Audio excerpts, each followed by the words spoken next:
아들의 성공을 위해 며느리의 집들이 음식을 밤새 준비했습니다. 하지만 돌아온 것은 손님들 앞에서의 모욕이었죠. 나이 많은 도움이라 불린 그날 70세 시어머니의 20년 계획이 시작됩니다. 이 모든 것의 끝을 지켜봐 주세요. 창밖으로는 서울의 밤이 바다처럼 펼쳐져 있었어요. 수많은 불빛들이 마치 별처럼 반짝였지만 제게는 그저 차갑고 멀게만 느껴졌죠. 제가 사는 이곳은 강남에서도 손꼽히는 초고층 주상복합 아파트. 사람들은 이곳을 성공의 상징이라 부르더군요. 45층 거실 통유리창 앞에 서면 세상이 다 내 발 아래 있는 것 같은 착각이 들 법도 한데 이상하게 저는 언제나 이 집에서 섬처럼 외로웠어요. 제 손을 가만히 내려다 봤어요. 평생 흙 만지고 물말을 날 없이 일해온 손이었죠. 마디마디 굵어지고 주름진 손.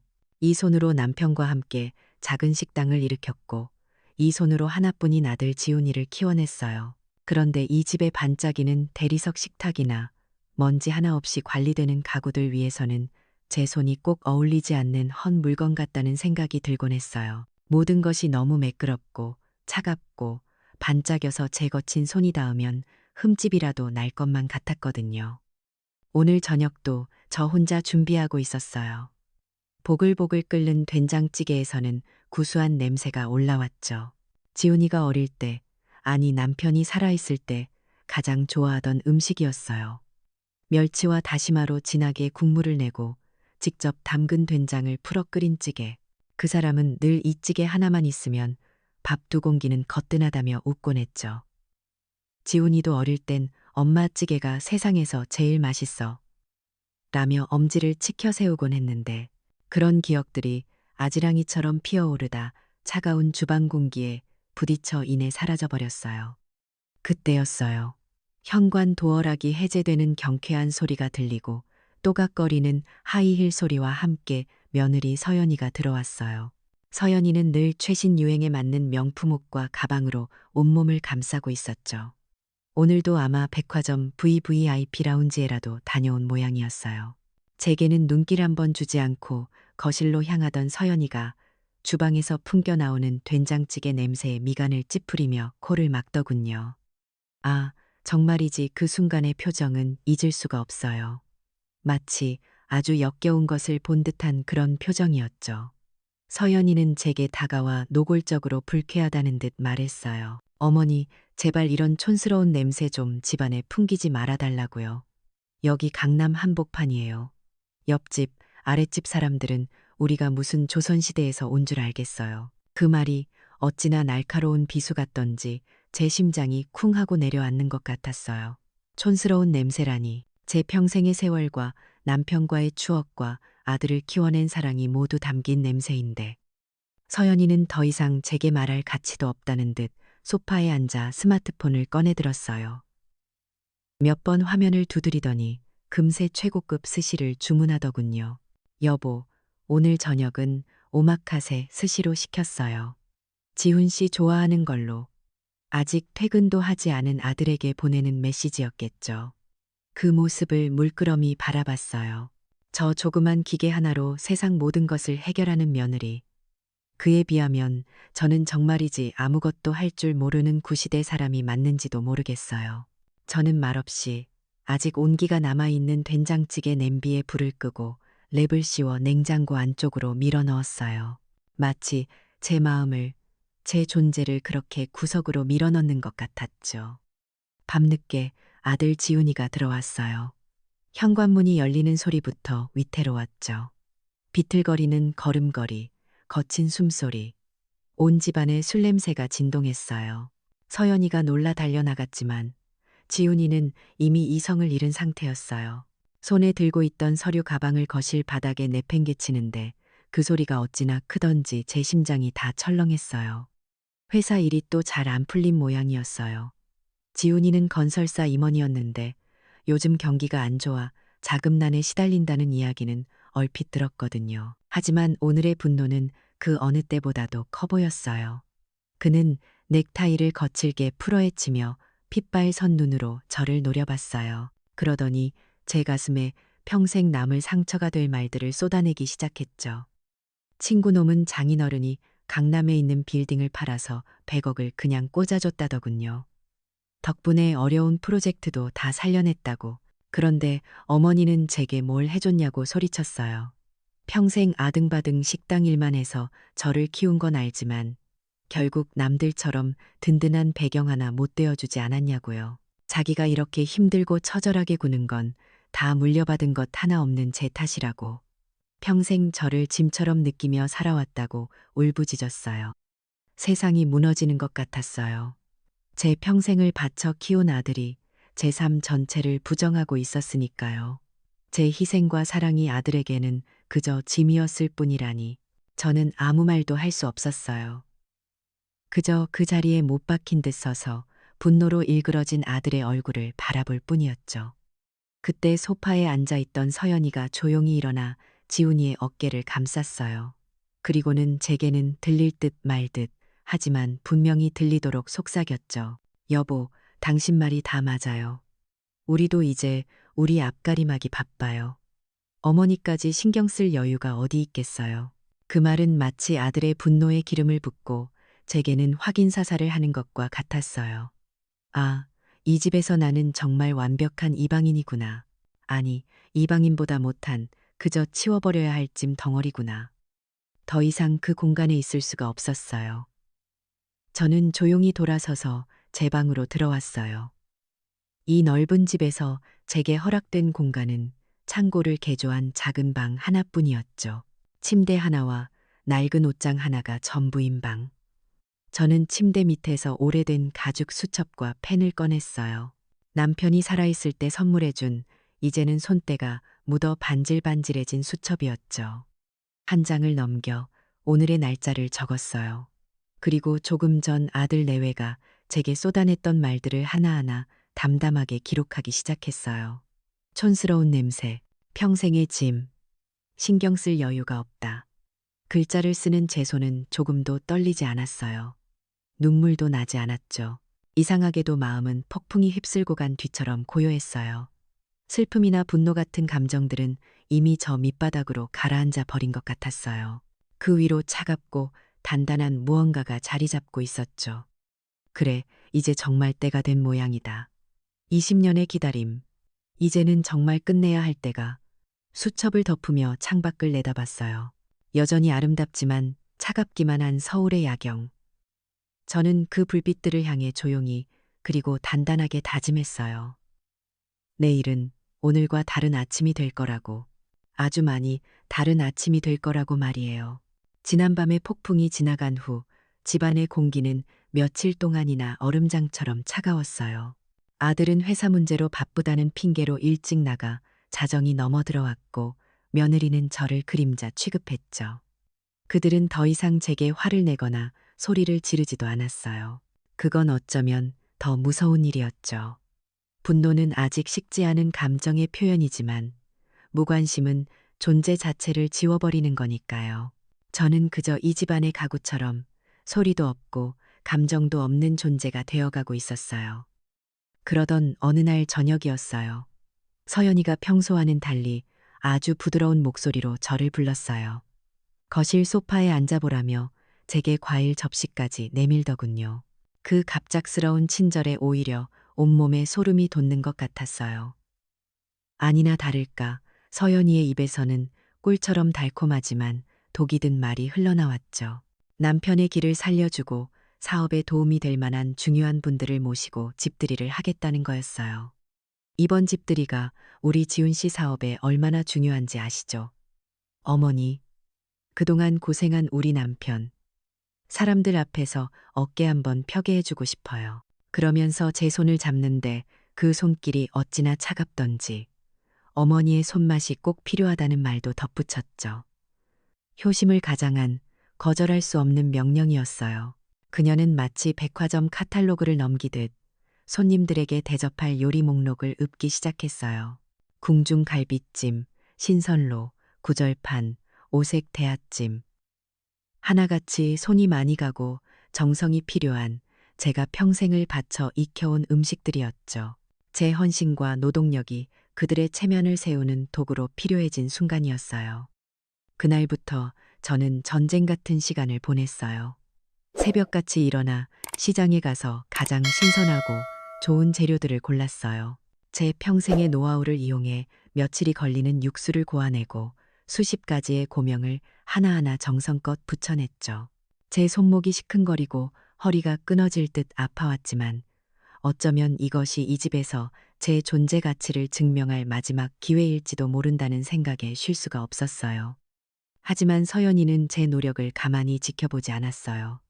그녀는 마치 감시관처럼 제 등 뒤에 서서 사사건건 간섭하고 지적했죠. 갈비찜 간을 보고는 어머니, 간이 너무 세요. 촌스럽게 라고 말하고 제가 정성껏 붙인 계란지단을 보며 색이 균일하지가 않잖아요. 손님상에 어떻게 이런 걸 내요라며 타박을 줬어요. 제가 수십 년간 지켜온 방식들은 모두 구시대적이고 촌스러운 것이 되었고 서연이가 어디선가 인터넷으로 배운 어설픈 지식들이 세련된 기준이 되었어요. 가장 기가 막혔던 건 플레이팅이었어요. 저는 널찍한 녹그릇에 음식을 소담하게 담아내는 것을 좋아했는데 서연이는 그게 그렇게 마음에 안 들었던 모양이에요. 커다란 흰 접시에 음식을 손톱만큼만 올려놓고 이상한 소스를 그림처럼 뿌려대는 걸 예술이라고 하더군요. 플레이팅은 제가 본사 VVIP 쿠킹 클래스에서 배운 대로 하세요. 이게 요즘 트렌드예요. 그 말을 듣는 순간 저는 깨달았어요. 아, 이 아이는 내 음식을 원하는 게 아니구나. 그저 인스타그램에 올릴 그럴듯한 사진 한 장이 필요한 것뿐이구나. 제 평생의 자부심과 지혜가 그 작은 스마트폰 화면 앞에서 무참히 짓밟히는 기분이었어요. 드디어 집들이 당일이 되었어요. 저는 며칠 밤을 새우다시피 하여 상다리가 부러질 만큼의 음식을 준비했어요. 집안은 화려한 꽃과 장식으로 꾸며졌고 서연이는 마치 파티의 여왕처럼 최고급 드레스를 차려입었죠. 손님들이 하나둘 도착하기 시작했어요. 다들 한눈에 봐도 부유해 보이는 서연이가 말한 중요한 분들이었겠죠. 그들의 옷에서는 값비싼 향수 냄새가 났고 손에는 명품 가방이 들려 있었어요. 손님들이 거실로 들어서기 직전 서연이가 주방에 있는 저를 급하게 불렀어요. 그리고는 제게 이날의 가장 잔인한 말을 건넸죠. 어머니, 손님들 계시는 동안에는 절대 주방 밖으로 나오지 마세요. 행여나 누가 와서 말을 걸거든 그냥 새로운 가사도우미라고 하세요. 아시겠죠? 지훈 씨 체면이 걸린 일이에요. 가족이라는 관계가 어머니라는 이름이 아들의 체면이라는 것 앞에서 그렇게 쉽게 지워질 수 있는 거였어요. 저는 아무 대답도 하지 못했어요. 아니, 할 수가 없었죠. 그저 고개만 한번 끄덕였을 뿐이에요. 그 순간부터 저는 투명인간이 되었어요. 제 몸은 쉴 새 없이 움직이며 뜨거운 음식을 내가고 빈 그릇을 치우고 과일을 깎았지만 제 영혼은 그곳에 없었어요. 주방과 거실을 나누는 작은 문틈으로 파티의 풍경이 보였어요. 화려한 샹들리에 불빛 아래서 웃고 떠드는 사람들. 제 아들 지훈이는 어느새 술이 거나하게 취해 목소리를 높이고 있었고 며느리 서연이는 우아한 미소를 지으며 사람들 사이를 오갔죠. 그들이 먹고 마시는 모든 것은 제 손에서 나간 것이었지만 그 누구도 주방 안을 들여다보지 않았어요. 저는 그저 소리만 들을 수 있었어요. 와인잔이 부딪히는 소리, 사람들의 웃음소리, 그리고 배경음악으로 깔리는 시끄러운 재즈 음악까지 그 모든 소음 속에서 저는 완벽하게 혼자였어요. 마치 소리가 들리지 않는 유리상자 안에 갇혀 세상의 연극을 구경하는 기분이었달까요? 한참 동안 설거지를 하고 있는데 거실에서 유난히 큰 목소리가 들려왔어요. 아마도 지훈이의 사업에 가장 중요하다는 그 손님인 듯 했어요. 아니, 이복의 이서방.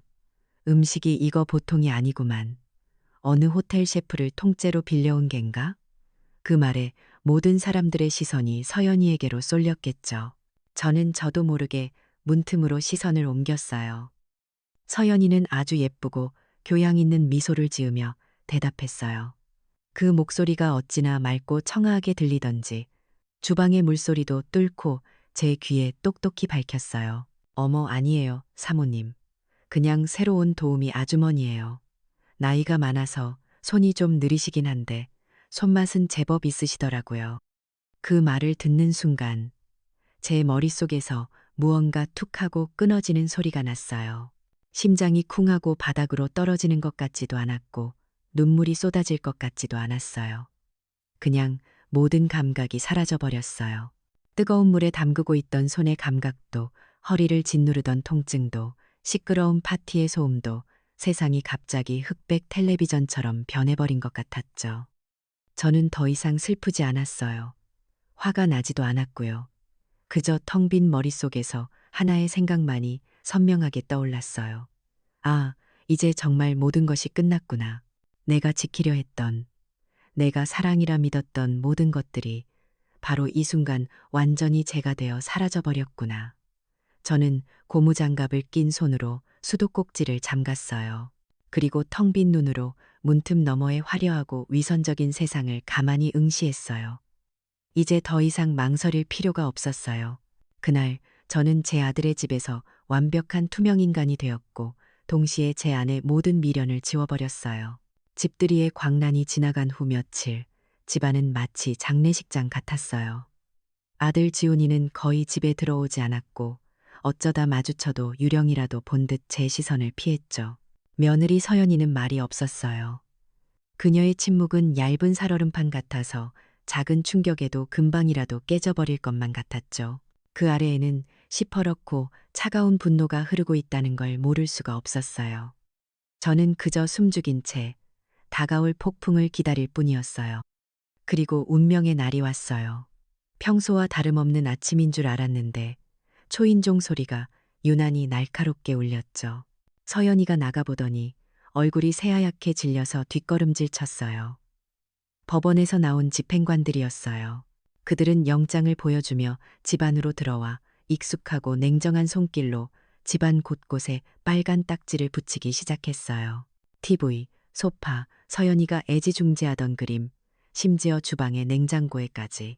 그 빨간 종이 딱지는 마치 징그러운 벌레처럼 우리가 쌓아 올린 모든 허영과 일상에 달라붙어 죽음을 예고하는 것 같았어요. 그날 밤 지훈이가 들어왔어요. 그는 술에 취하지도 않았어요. 오히려 너무나 멀쩡한, 그래서 더 무서운 얼굴이었죠. 그는 집안을 뒤덮은 빨간 딱지들을 한참 동안 말없이 바라보더니 갑자기 이성을 잃고 포효하기 시작했어요.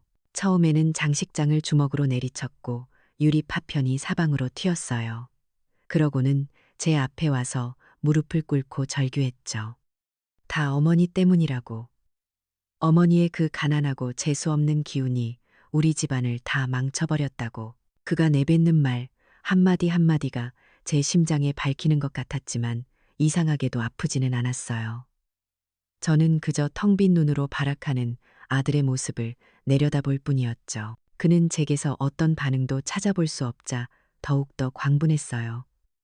평생을 바쳐 자기를 뒷바라지한 어머니가 아니라 자기 인생을 망친 원수라도 되는 듯이 저를 노려봤어요. 그때 등 뒤에서 서늘한 목소리가 들렸어요. 서연이었죠. 당신 말이 맞아요, 여보. 저분이 우리 집에 들어오고 나서부터 되는 일이 하나도 없었어. 모든 불행은 다 저분 때문이야. 그녀의 말은 지훈이의 관계에 확신을 심어주었고 제게는 사형 선고나 다름없었죠. 그들은 자신들의 실패와 탐욕의 책임을 전부 절하는 가장 약한 존재에게 뒤집어 씌우기로 작정한 거였어요. 저를 불행의 근원으로 낙인 찍고 그 낙인을 근거로 저를 제거하려는 무서운 의식이 시작된 거죠. 서연이는 차갑게 말을 이었어요. 이제 우리는 길바닥에 나앉게 생겼다고. 이 집도 곧 경매로 넘어갈 텐데 어머니까지 책임질 여력은 없다고요. 그 말은 사실상 이 집에서 나가라는 통보였어요. 아니, 이 세상에서 사라져 달라는 저주처럼 들렸죠. 그들의 눈에는 더 이상 제가 어머니가 아니었어요. 그저 자신들의 인생에서 도려내야 할 악성 종양 같은 존재일 뿐이었죠. 지훈이가 자리에서 일어났어요. 그는 아무 말 없이 제 방으로 들어가 낡은 가방 하나를 들고 나왔어요. 그 안에는 제 오래된 옷 몇 벌이 구겨진 채 들어있었죠. 그는 제 팔을 거칠게 잡아 끌었어요. 짐승처럼 끌려가면서도 저는 아무런 저항도 하지 않았어요. 아니, 할 필요를 느끼지 못했죠. 이미 제 마음은 이 집을, 이 인연을 떠나버렸으니까요. 현관문 앞에 섰을 때 지훈이는 마지막으로 제 눈을 보며 중얼거렸어요. 어머니, 죄송합니다. 하지만 저희도 살아야죠. 그 비겁하고 역겨운 변명. 저는 그저 희미하게 한번 웃어주었어요.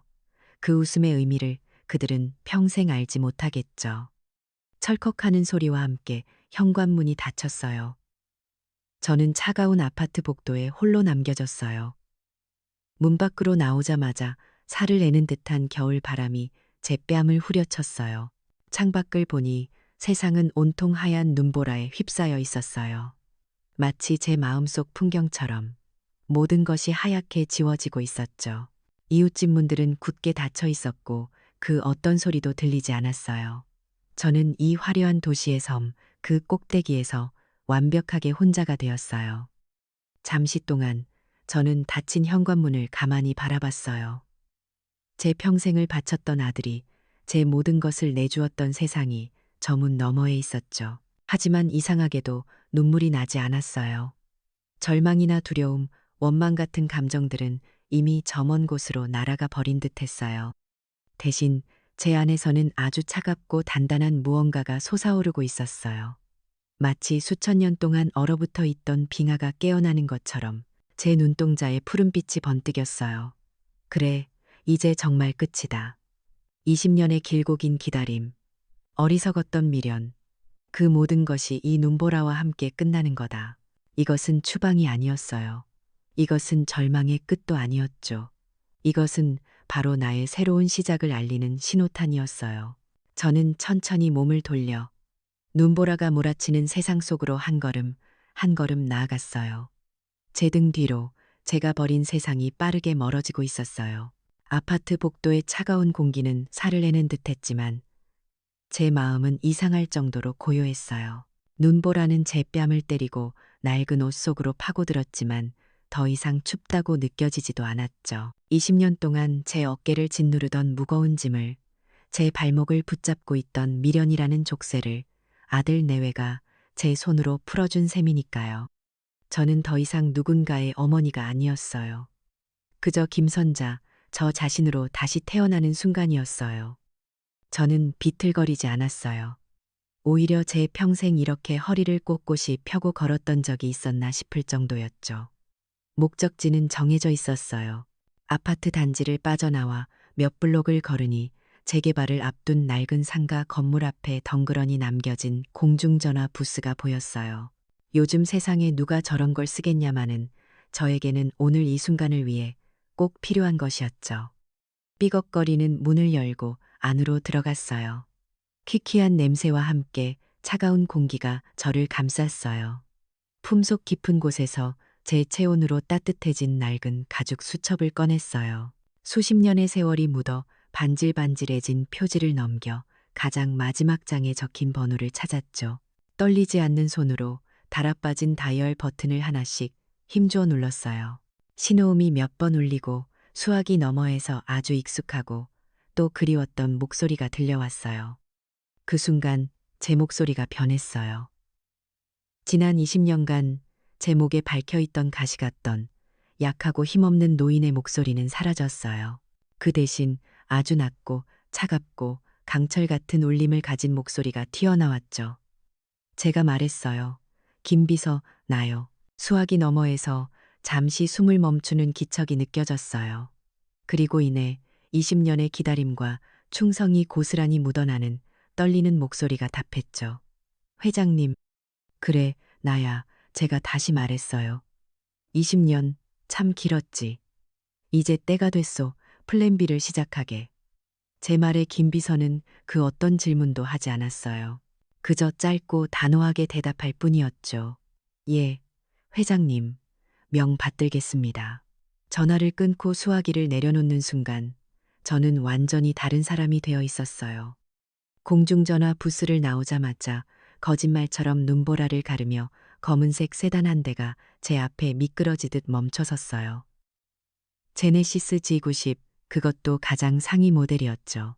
운전석에서 내린 사람은 희끗희끗한 머리에 한치의 흐트러짐도 없는 검은색 정장을 입은 김비서였어요.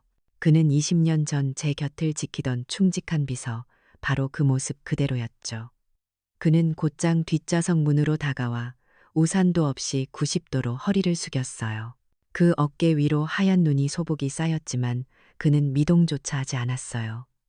회장님, 오래 기다리셨습니다.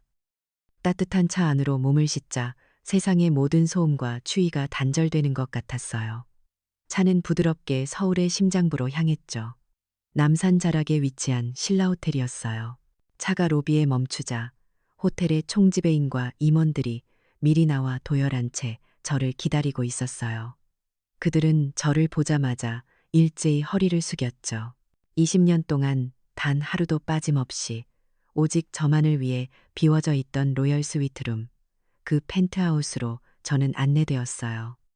방 안에 들어서자 마치 시간이 멈춘 것 같았어요. 모든 가구와 집기들이 20년 전 제가 마지막으로 사용했던 그대로의 모습으로 저를 맞이했죠. 그리고 그곳에는 저를 기다리던 또 다른 사람들이 있었어요. 국내 최고의 스타일리스트와 그녀의 팀, 대한그룹의 법무팀장과 고문 변호사, 그리고 자산관리팀의 수석 전문가까지. 그들은 저를 보자마자 일제히 외쳤어요. 회장님, 돌아오신 것을 환영합니다. 그 순간 지난 20년의 세월이 주마등처럼 스쳐 지나갔어요. 남편이 병상에서 제 손을 잡고 마지막으로 남겼던 유언. 우리 아들 지훈이가 돈의 노예가 아니라 스스로의 힘으로 일어서는 진짜 어른이 되게 해달라고. 그래서 저는 약속했어요. 20년 동안 평범한 어머니로 살며 아들이 스스로 성장할 기회를 주겠다고. 그 시간 동안 회사의 경영은 김 비서와 신뢰하는 임원들에게 맡기고 저는 철저히 그림자 뒤에 숨었죠. 하지만 결국 제 아들은 시험을 통과하지 못했어요. 자산관리팀장이 제게 태블릿 PC 하나를 건넸어요. 화면을 켜자 대한그룹의 현재 자산 현황이 한눈에 들어왔어요. 서울 시내의 빌딩과 상업용, 부지 등 부동산 자산 약 3천억, 국내외 우량주 주식과 채권, 그리고 현금성 자산 약 4천억, 총 자산 7천억 원. 숫자가 빼곡했지만 어지럽지 않았어요. 원래 제자리로 돌아온 느낌이었죠. 저는 디지털 기기를 배우는 게 아니었어요. 잠시 놓아두었던 제 왕국의 통치권을 다시 손에 쥐는 것뿐이었죠. 하룻밤이 지났어요.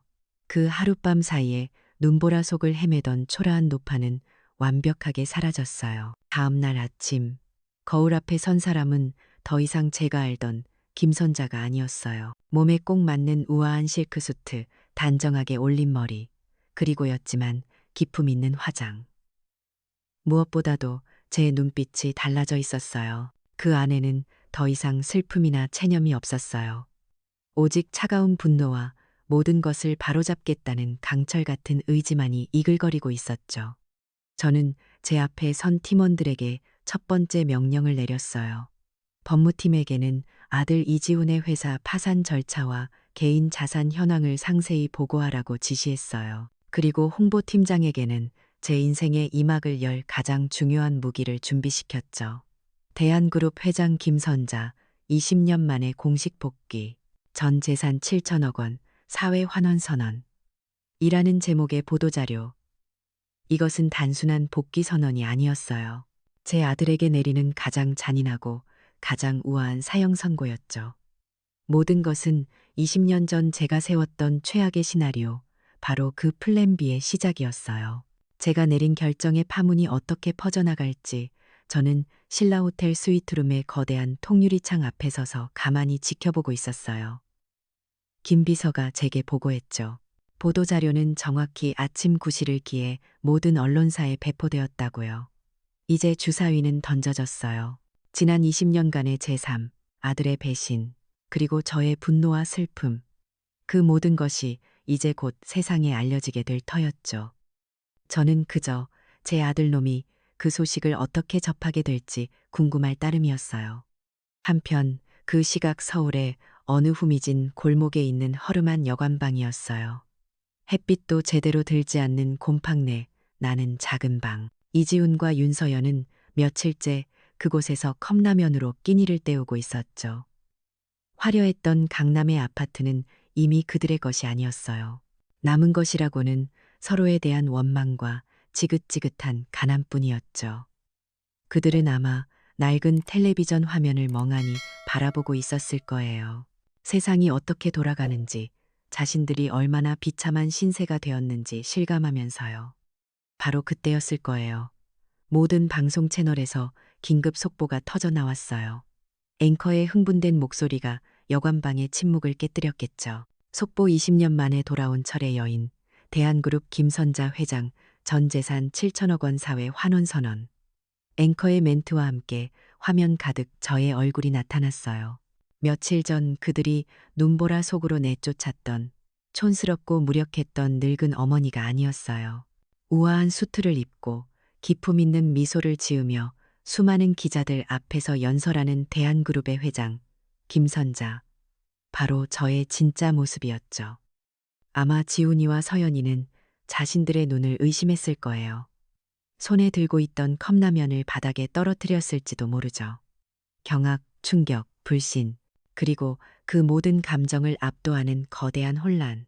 자신들이 평생을 짐이라 여기며 무시하고 학대했던 어머니가 사실은 대한민국을 움직이는 거대 기업의 주인이었다니. 그것도 7천억 원이라는 평생 만져보지도 못할 천문학적인 돈의 주인이었다니. 그들의 머릿속은 아마 하얗게 비어버렸을 거예요. 하지만 그 혼란은 아주 잠깐이었겠죠. 곧이어 그들의 텅 빈 머릿속을 채운 것은 바로 역겨운 탐욕이었어요. 후회나 죄책감이 아니었어요. 아, 우리가 무슨 짓을 한 거지? 하는 반성이 아니라, 아, 우리가 얼마나 엄청난 것을 놓친 거지? 하는 탐욕. 그 7천억 원이 원래는 자신들의 것이 될 수도 있었다는 끔찍한 착각. 그 생각에 미치자 두 사람은 아마 미친 듯이 서로를 붙잡고 소리쳤을 거예요. 당장 가야 한다고. 어머니에게 가서 무릎 꿇고 빌어야 한다고.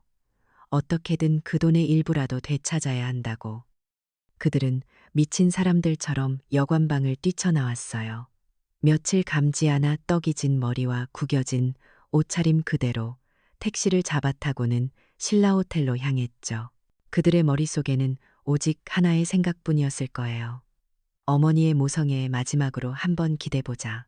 우리가 이렇게 빌면 마음 약한 어머니는 분명 용서해 주실 거야. 그러면 저 어마어마한 돈이 다시 우리 것이 될 수 있어. 참으로 어리석고 가련한 생각이었죠. 저는 스위트룸 창가에서 그들이 탄 택시가 호텔로 들어오는 것을 전부 지켜보고 있었어요. 김 비서가 옆에서 물었죠. 어떻게 할 거냐고요. 저는 그저 차갑게 말했어요. 예정대로 진행하라고, 무대를 준비하라고요. 아니나 다를까 지훈이와 서연이는 호텔 로비에 들어서자마자 아주 비참하고 극적인 연극을 시작했어요. 그들은 수많은 사람들이 오가는 로비 한복판에 그대로 무릎을 꿇었어요. 그리고는 목청껏 울부짖기 시작했죠. 어머니, 저희가 죽을 죄를 지었습니다. 제발 용서해 주세요. 서연이는 머리를 바닥에 찧어가며 울었고 지훈이는 제 이름을 부르며 통곡했어요. 순식간에 호텔 로비의 모든 사람들의 시선이 그들에게로 쏠렸어요. 기자들도 냄새를 맡고 몰려들기 시작했죠. 그들이 원했던 그림, 바로 그것이었어요. 불효자들이 뒤늦게 잘못을 뉘우치고 어머니에게 용서를 구하는 감동적인 장면. 사람들의 동정심을 얻어 저를 압박하려는 비열한 수작이었죠. 저는 로비가 내려다 보이는 2층 난간에서 그 모든 광경을 차갑게 내려다보고 있었어요. 제 마음은 잔잔한 호수 같았어요. 그 어떤 동정심이나 연민의 물결도 잃지 않았죠. 그들의 연극이 절정에 달했을 때 저는 법무팀장에게 눈짓을 보냈어요. 제 변호사가 미리 대기하고 있던 수십 명의 기자들 앞으로 나섰어요. 그리고는 로비에 울부짖고 있는 두 사람에게 천천히 다가갔죠. 플래시가 쉴 새 없이 터졌어요. 변호사는 그들의 눈앞에 아주 깔끔하고 단정한 서류 2장을 내밀었어요.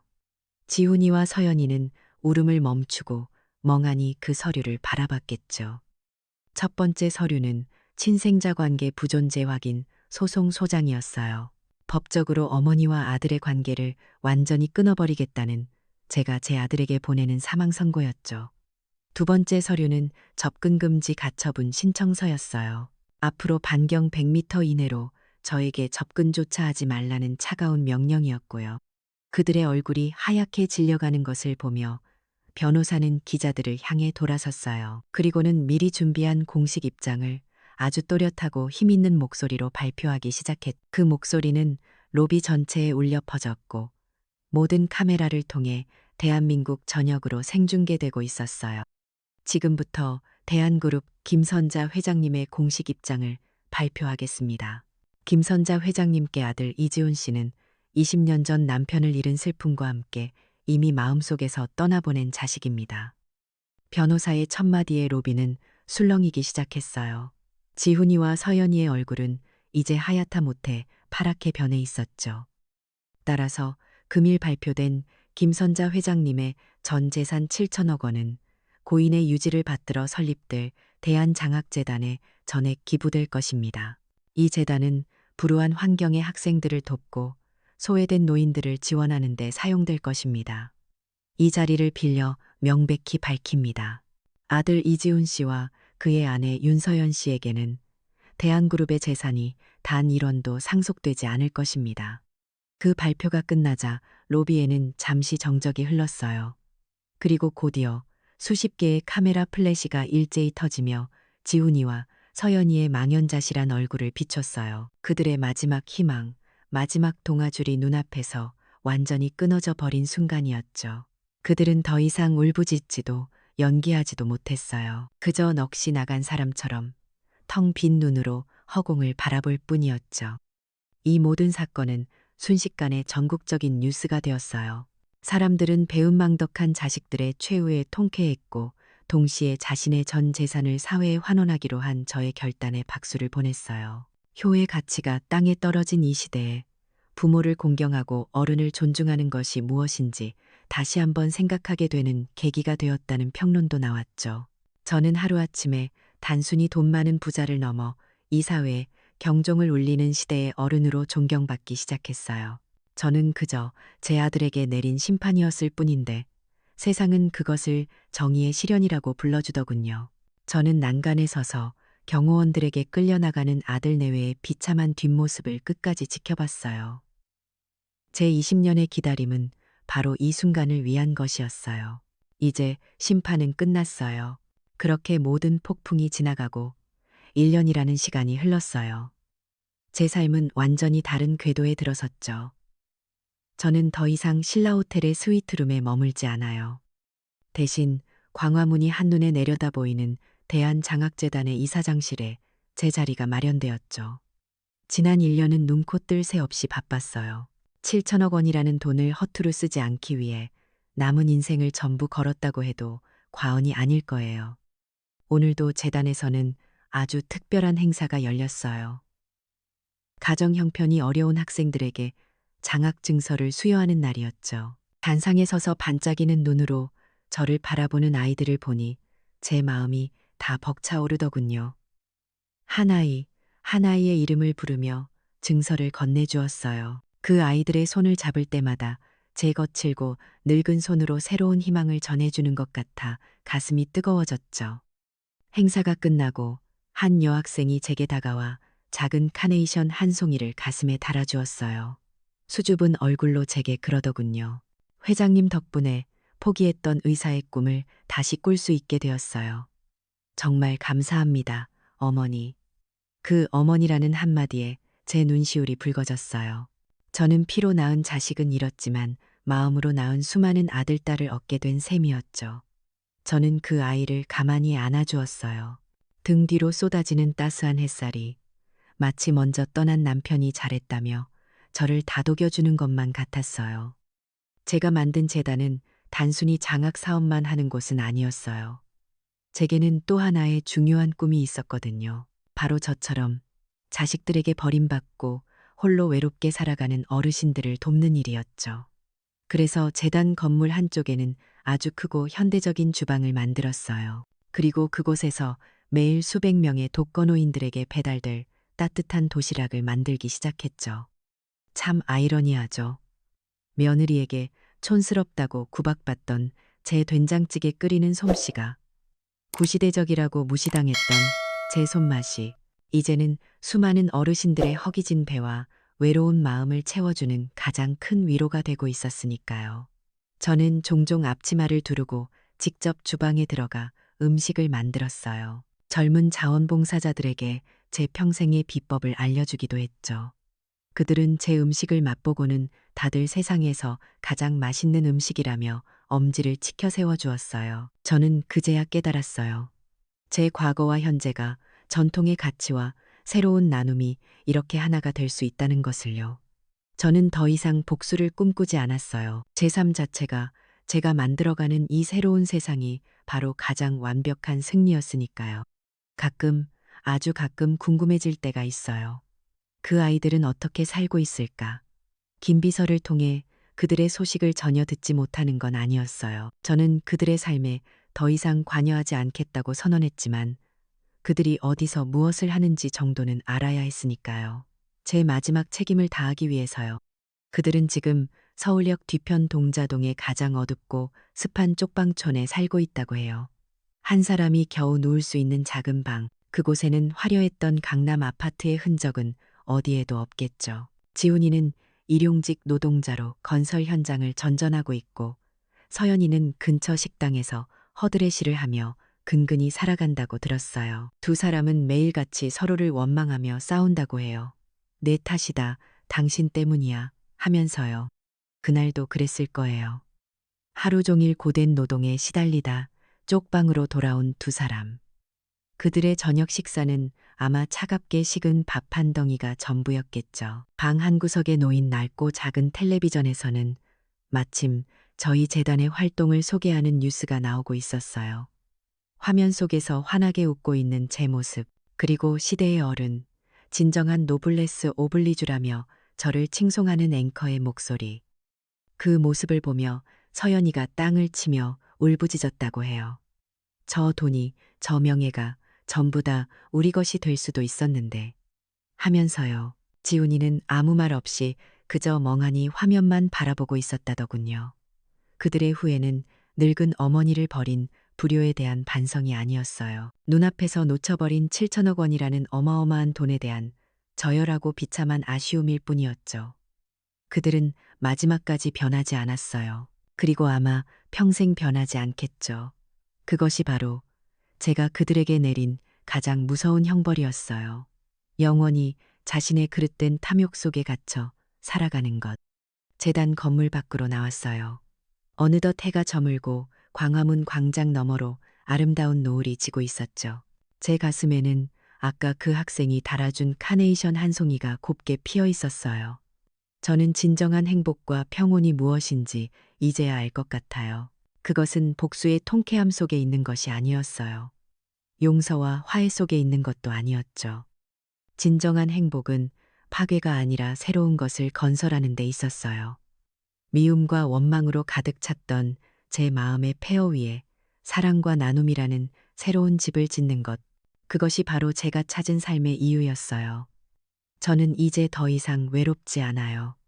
제 곁에는 저를 어머니라 불러주는 수많은 사람들이 있으니까요. 저 멀리 하늘에서 남편이 저를 보며 환하게 웃고 있는 것만 같았어요. 저도 그를 향해 제 평생 가장 평화롭고 행복한 미소를 지어 보였어요. 결국 가장 완벽한 복수는 상대를 파괴하는 것이 아니었어요.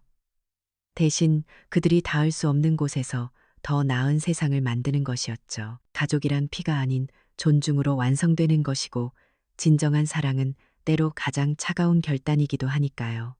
진정한 승리는 그렇게 찾아오는 법이었어요.